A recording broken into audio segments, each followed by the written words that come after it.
All right. Welcome back to the Forest Brothers podcast. It's your boy Amunsa Chris Don back in the cut, joined by my two brothers, Nkosi and Samson. What is goody? What is goody, brothers?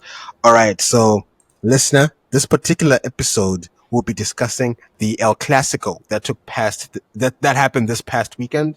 Barcelona versus Real Madrid. Barcelona beat Real Madrid 4-3. It was a very, very energetic, interesting game. Um, yeah, had all the showstoppers in there. You know, Kylian Mbappe scored a hattie. Yamin Lamal scored a great goal to put everyone back. Rafinha scored a brace. So all the juice that you'd want from an El Clasico. But you know, let me throw it to my brothers here who actually watched these games. You know, for me, listener, I don't dabble in Spanish football. You know, I think that does when watching the Premier League. I was like, hey, I'd rather watch Spurs versus Crystal Palace than watching El Clasico. You know, that was me.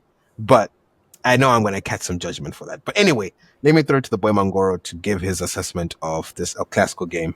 Over to you, Mangoro. Uh, Thank you, Mr. Mutsa. We speak a lot about this idea of the remontada, and I think Barca at that point of showing Real Madrid of what a remontada is, because they spoke at length when they were in the Champions League about doing it, and they didn't do it, and we saw Barca do it to them this past weekend. And it was very interesting to see. I think Real Madrid, I think with this journey under Ancelotti has reached its conclusion. With that, he's exiting now, heading over to Brazil, and Xabi Alonso will be coming in next season. But when I look at the game, I found it very interesting that Barca had not necessarily the audacity, but like the confidence to say that even though we're playing against Vinny and Mbappe, two of the quickest players in world football, we'll still continue playing our high line, and they certainly did that. They caught them offside quite a number of times, and yeah, they caught them offside quite a number of times. But when they got through and they scored. But when I look at the game as a whole, I think Spanish football is in a very interesting place where I don't truly think that Spanish football is where we all view it to be. We hear Trent maybe heading to Real, but like when I watch the game, like that Real defense, like when you have, I've mentioned this Asensio brother before that he's not good enough.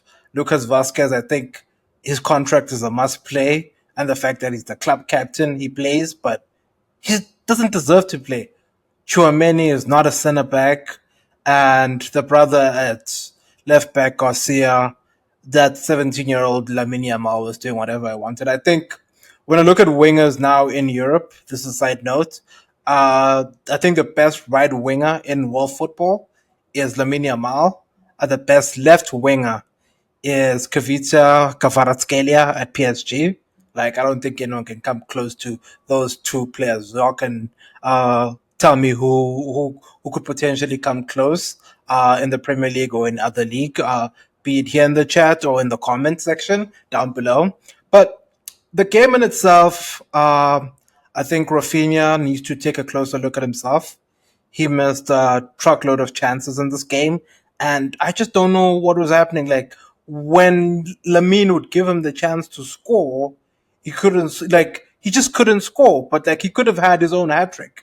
But all in all, I think the goals that he scored, like fair enough, great goals from him. And as you mentioned, Lamine's goal, thing of beauty. Like that guy just keeps on getting better and better. Like it goes back to what Simone Inzaghi, the Inter manager, was saying prior to the game.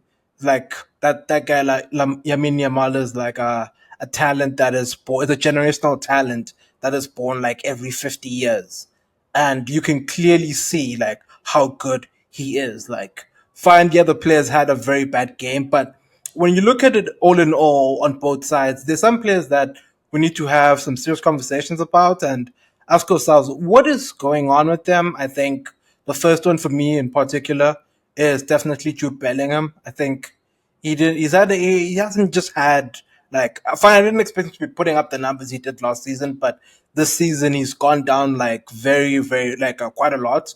Like when you look at his play overall, like even in the game, like he's in and out of games, he's making fouls, he's late to everything. He doesn't have that Zidane aura that he's been portraying of. I'm gonna wear the number 5. I'm gonna wear those classic Adidas boots that Zidane wore. Like he kind of gave us that idea that that's what he's trying to replicate, but he's been very far from that. And the players that, and also just the players that Real have brought on top of like the current squad that they have, they're just not good enough. Like when you see some of the guys that come on, Arda Coolers and your Ceballos and these other characters. There was this other child they brought on debut in the El Clasico, threw on goal, hits it over. You hit it over, and I was like, "This is how you write your name, man. Classical folklore. This was going to be a moment."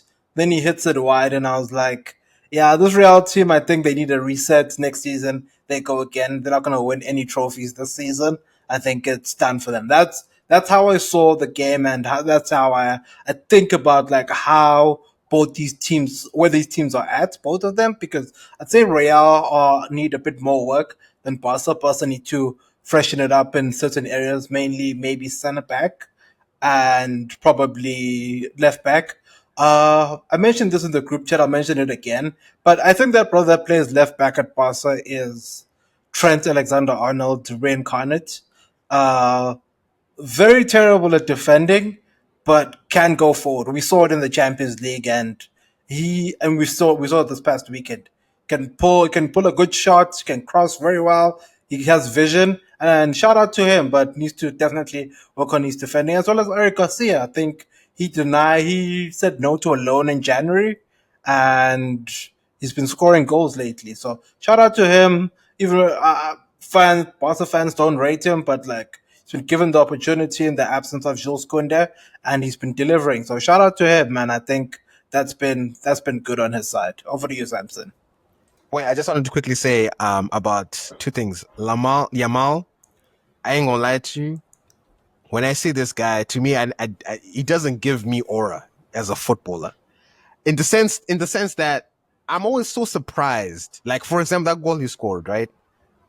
I never expected because like it doesn't look like he has shot power, and it doesn't look like he has the strength to like body defenders, and he doesn't even look fast.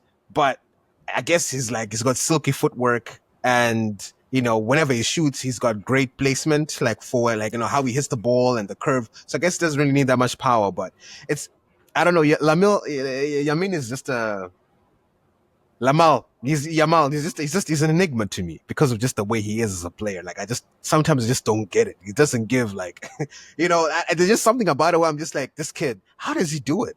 He doesn't. I don't know how he manages it.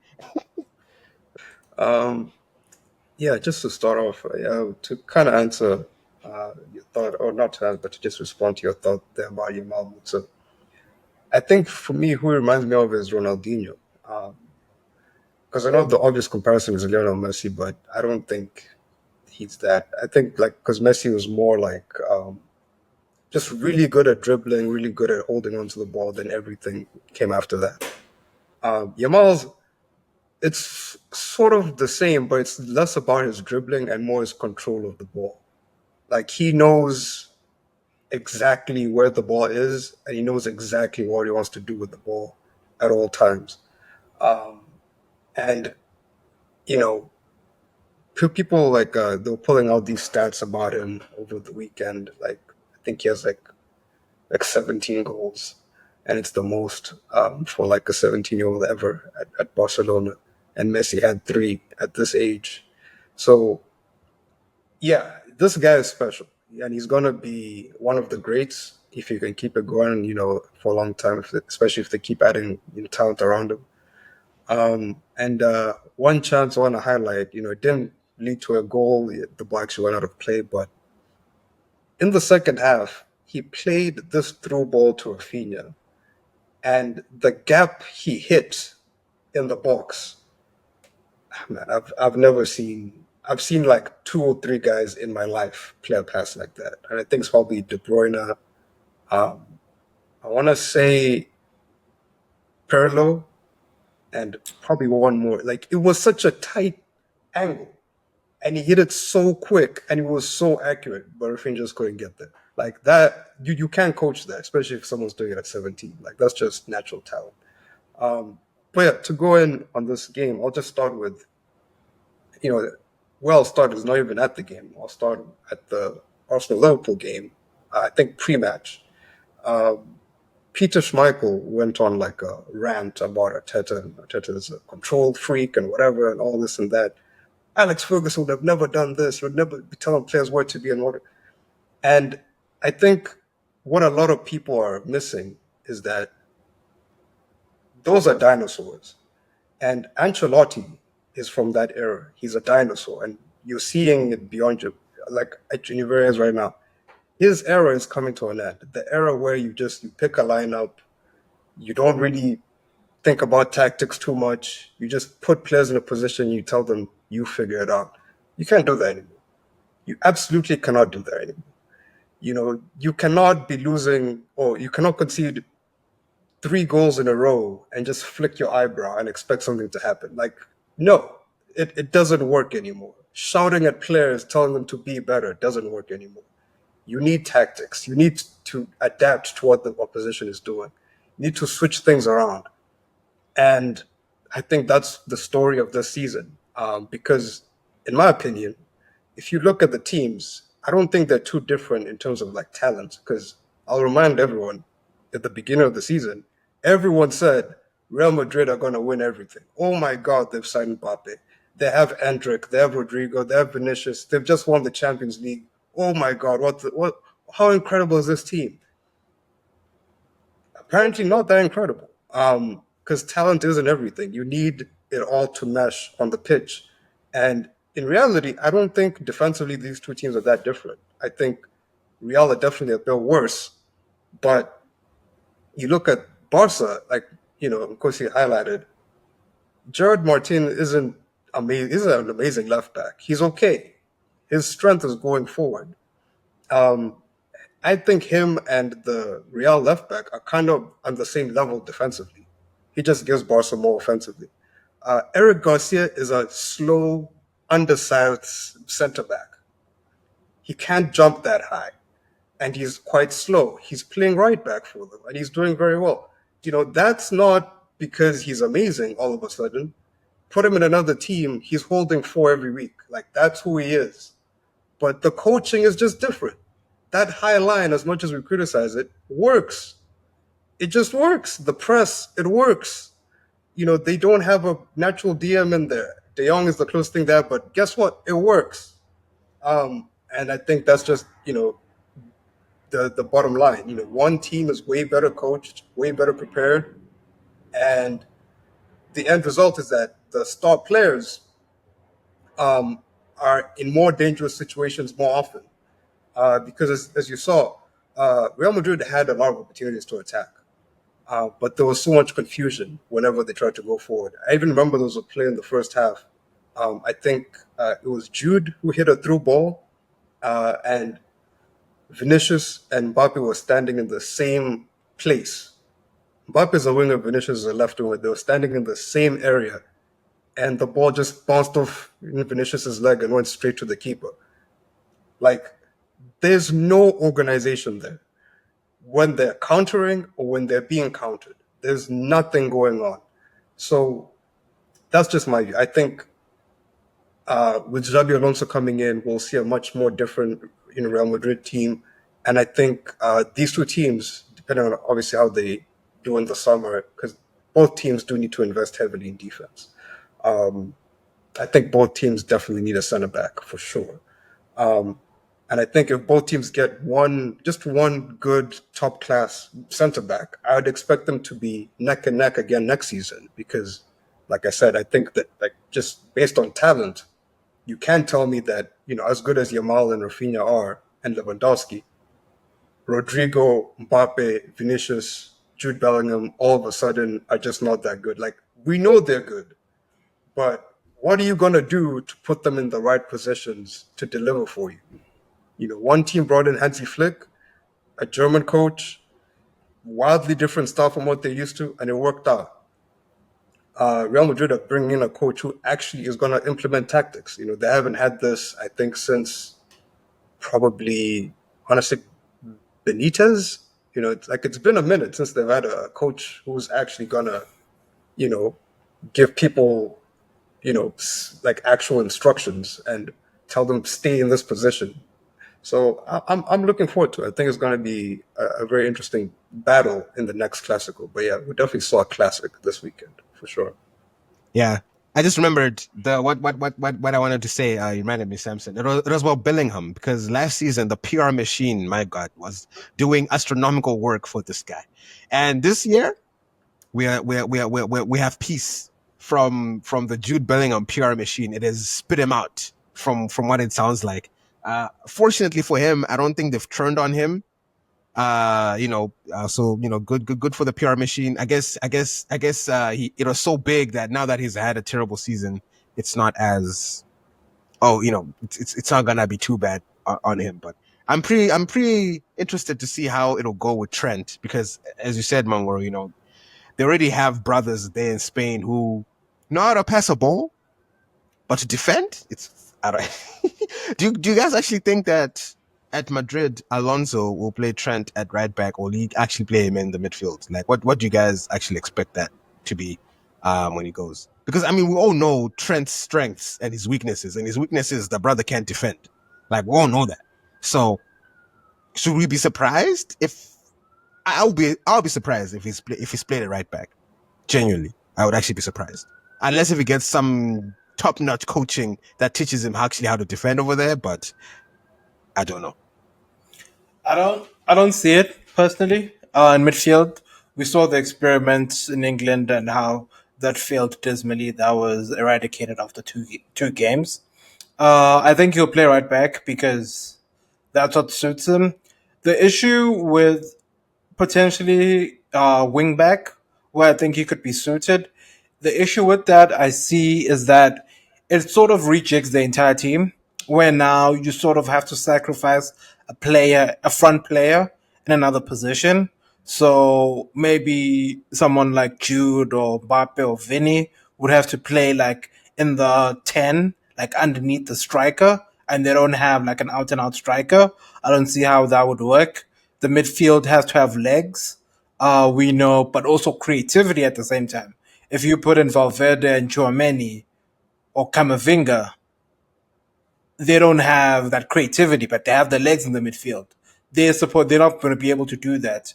And then you also need to have three solid center backs, but they don't have that. Like they have Asensio, Rudiger, Alaba, and who else?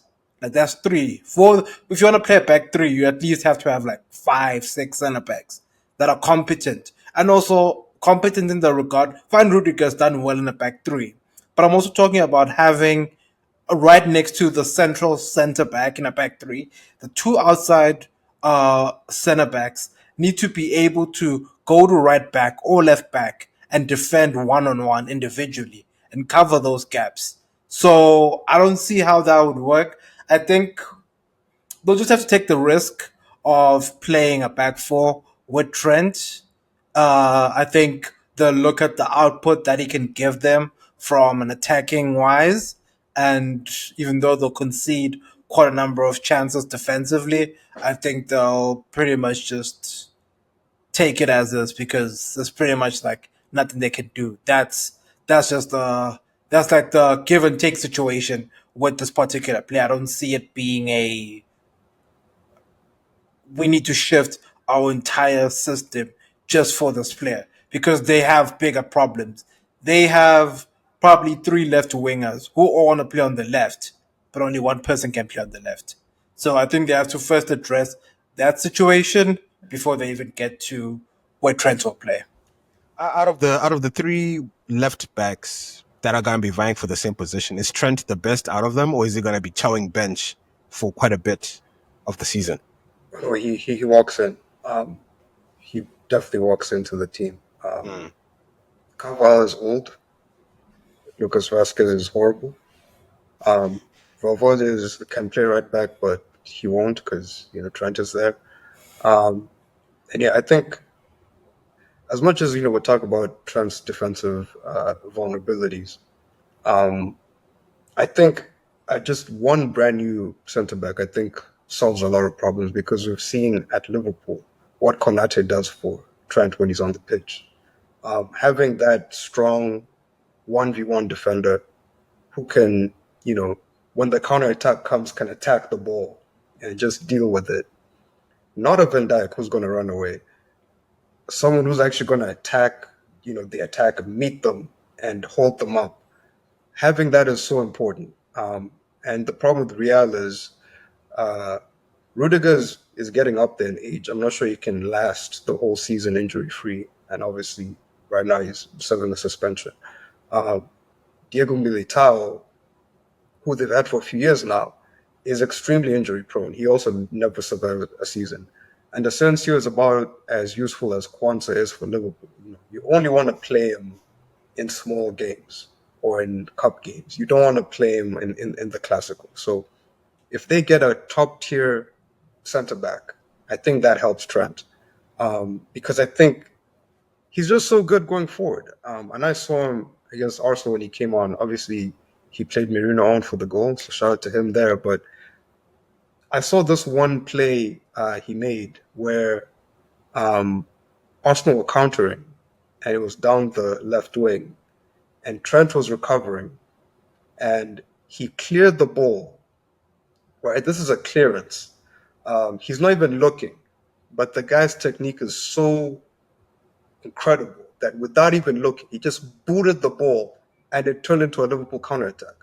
Without looking, just straight into Salah's path. Like that sort of vision, you can't really teach that. Like that's like people talk about having the picture in your head before before the play happens. He has that at right back, and that has value. Um, you know, like incredible value. So I think he's just going to start every game and he's going to give them something different. And I expect to see a lot of back post crosses to Vinny and Mbappe throughout the season. Because yeah, he's very good at that, and also very good at starting the counter.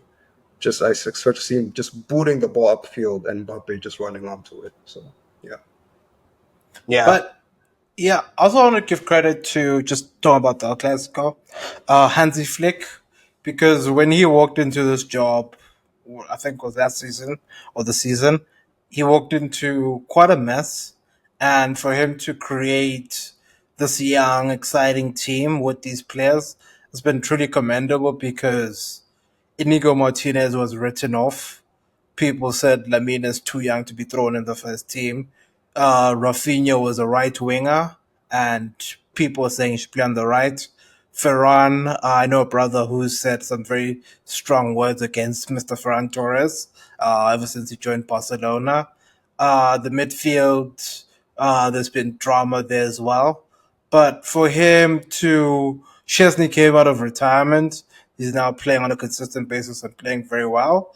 For him to mold this team into a unit, I think is truly commendable. Like it takes me back to like when you look at PSG, who moved away from the superstars into a fully fledged unit of a team where it's a collective rather than let's give it to an individual to do something.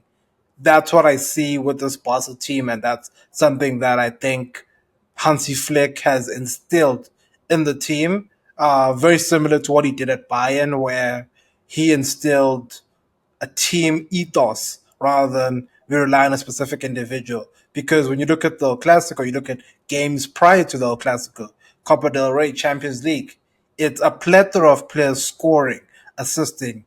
If Simone Inzaghi is going to deploy, as he said, three people against Lamine Yamal, Rafinha's going to turn up. We saw him turn up in the Champions League. We saw Ferran turn up in the Champions League and the Copa del Rey. We saw Dani Olmo as well. So I like that system of play where you don't know who to mark or how to address his situation because now he can hit you in many ways. He can hit you with Lewandowski when he's fully fit. He can hit you with Lamine. He can hit you with Olmo, with Rafinha. When you feel like you've unlocked, when you've finished, like when you feel like you've actually attacked that situation and you've controlled all four, you can bring on Ferran what was the guy's name? Fermin Lopez from the bench.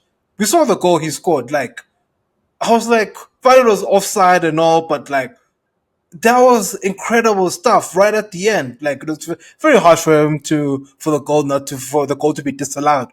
But for someone to come off the bench and do that, that's truly incredible. So like you can see Gavi's on the bench as well. You can see these tactical adjustments that he can do in game. And for the life of me, I still can't figure out how all these teams when they play Barca and Barca play this high line it always seems to work. Like when you look at Inter, like they scored off a lot of set pieces. Real, same thing. It was set piece and a penalty, but then it wasn't like someone broke this offside line because we see it. It's very high, and they don't have a rapid center back. And Chesney is not the quickest keeper. He's not a sweeper keeper. He's not Neuer. But for him to be able to do that, kudos to Mr. Hansi Flick. Yeah, no, 100%. And actually, so looking at the table here, Barcelona now has 82 points and Madrid has 75. Correct me if I'm wrong. So there's 3 games left in the Liga, correct? And Yes. at this point, so I guess it's a 7 point difference between Madrid and Barca. So if Barca just draw or win their next game, La Liga is theirs, if I'm not mistaken. It's a win. It's a win. Yeah, it's one win, which gets him to 85. But Yeah. well, technically, it depends on if Real win the next game. If Real drop points at any point, then it becomes a draw. But if they win their game and Barca win as well, then it's done. Yeah, it's done. Okay, yeah. So I was like, man, imagine if Barca won the. I mean, they were at home too, so it was necessary. But hey, this race between Barca and Madrid has been. Yeah, I'm curious to see what happens next season, especially for Madrid, because I don't think this is ever going to happen again, where they walk away with absolutely nothing. And given the star power they have, both sides I'm expecting maybe now we're finally getting the resurgence of La Liga. Cristiano versus Messi. Now it's gonna be Mbappe versus Lamal. Maybe we're finally getting to that point, um, where La Liga becomes interesting again. Even though I mean, Atletico Madrid is 5 points behind Madrid, like Real Madrid. So I mean, I guess it's still like a 3 horse race for the most part. I don't know if anything is ever gonna change there in Spain. Now with Mr. Anthony at Real Betis, maybe they become a contender next year. Who knows? It's not. I don't know, man. I'm just saying. I don't know if well, but it's good to see because again, for me, La Liga has just not been a league that has piqued my interest ever since both Messi and Ronaldo left. Like it hasn't been entertaining for a long time. So it seems like now there's enough talent to make it interesting again. So it looks like we're heading in the right direction. But anyway, I think that's good for the El Clasico.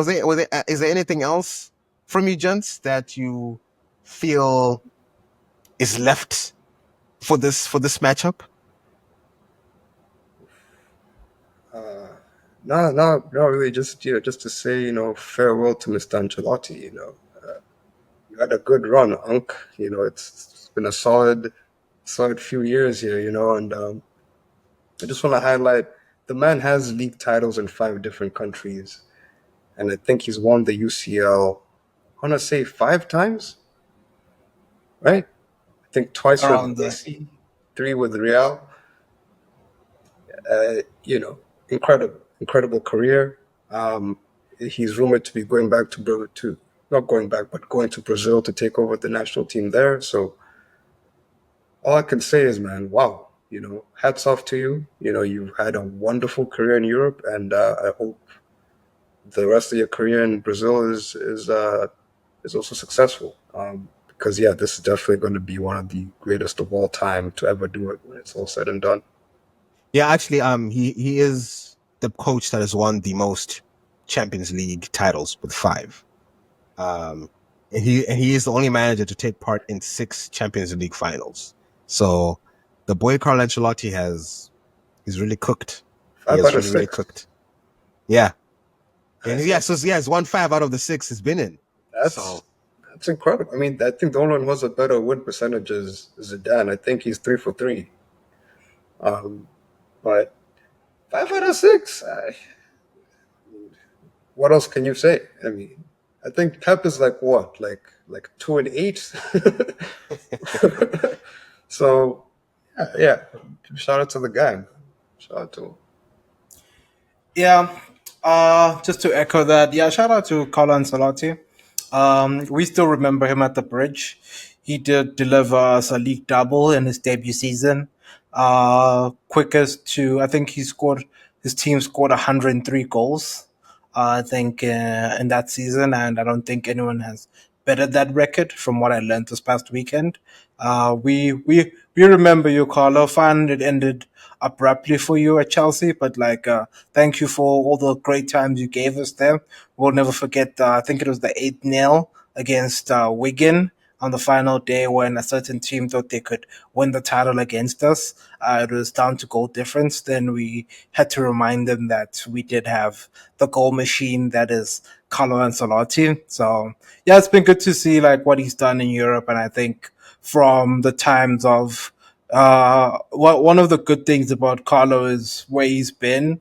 Like he takes me back to the time when he was coaching AC Milan, and he was contending Champions League finals against Liverpool. I think around the 2000s, in the early 2000s, and that's where the love of Diski came with your Didas, Ricardo Kakas, Gennaro Gattuso's, Pirlo, Maldini, Cafu, and all the Nesta and Stam and all those guys. Like that team, like the team that Seedorf, the team that he has coaching there and assembled, like AC Milan was truly incredible. And for him to last the test of time, like to go and improve with soccer as the years have gone by to where he is today, like that was the soccer being played in 2005. In 2025, he's still at the pinnacle of the sport, at probably the biggest club, Real Madrid, and still delivering. That's truly commendable from the great man. now for real. I mean, let's see what he cooks for us in Brazil. Maybe we can finally land them a World Cup. Who knows? That'll be he would really cement himself in the history books by doing all that, achieving all those things. So good for the Boro. Good for the brother. Good for the brother Carlo. Coldest manager in history, as they say. And yeah, so with that, listener, I think we'll leave you right there. And please do subscribe, comment, like, all those fun things. And we will catch you on the next one. So peace out.